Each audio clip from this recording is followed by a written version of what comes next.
आंगुर वढाए शहीदनि में शामिल थियण जो पहाको त पुराणो आहे, पर उन ते अमल पेरा थियण जी कोशिश करण वारो सिंध जो MNA सलाहुद्दीन जूणे जो आहे, जेको आंगूठे ते गोली हणाए पाण खे सिंध जो सूरमो बणाए पेश थो करे ऐं पीपुल्स पार्टी जे वफ़द हिन जी अयादत लाइ अच वञ जारी रखियो वेठा आहिनि। सोशल मीडिया ते हिन जे इमेज ईअं थो पेश कयो वञे ॼण त पीपुल्स पार्टीअ पंहिंजे सिफ़ुनि में कंहिं चीगवीरा जहिड़े कूंदर खे शामिल कयो हुजे, जॾहिं त हिन जो हाल रहम जोगो ऐं हिन जो हशर कर्म जोगो नज़र अची रहियो आहे। पीपुल्स पार्टी जी मौजूदा क़यादत जी गैरत मथां हैरत त आहे ई आहे, पर हिन जे अकुल जी अणहूंद बि अफ़सोस जोगी आहे। कश्मीर में चूंड मुहिम दौरान नवाज़ शरीफ़ इन्हनि खे सिधनि लफ़्ज़नि में सम्झाइण जी कोशिश कंदे चयो हो त बिलावल तूं मुंहिंजे पुट जहिड़ो आहीं, ऐं हिन खेसि इहो इंतबाह बि ॾिनो हो त कश्मीर कश्मोर नाहे ऐं मीरपुर ख़ासि नाहे, पर सिंध जे सरकारी गार्ड साण करे दांधुली रोकण ऐं जीअं तीअं खटण जी कोशिश कंदे कश्मीर में पंजाबियुनि बिलावल जे चमचनि जी जेका हालत कई आहे, उन ते खिल बि अचे थी ऐं उन ते खार बि अचे थी।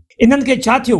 ही त आंगुर वढाए सुभाणे जी विज़ारत जा हक़दार थी वेठा आहिनि, पर ख्वारी त उन सिंध जी थिए थी जंहिंजी सूरियाईअ खे तारीख़ सदाईं सलाम कया आहिनि। पर पीपुल्स पार्टीअ सिंध जे इन अज़मत जो शर्मसार करण में का कसर न छॾी आहे। पीपुल्स पार्टी जॾहिं असली ऐं नस्ली पीपुल्स पार्टी हुई, तॾहिं हिन जा जियाला गोलियुनि साम्हूं सीना खोले वधंदा हुआ ऐं फांसीअ जे फंदनि तरफ़ छेर ॿधी नचंदा वेंदा हुआ। बिलावल पंहिंजे चौधारी जेकी जाली जियाला जमो कया आहिनि, उहे आंगुर कटाए विज़ारत जी लिस्ट में शामिल थियण खे पंहिंजी सियासी सोभ सम्झनि था। उन्हनि जी सम्झ ऐं सियासत त हाणे अफ़सोस जोगी बि न रही आहे।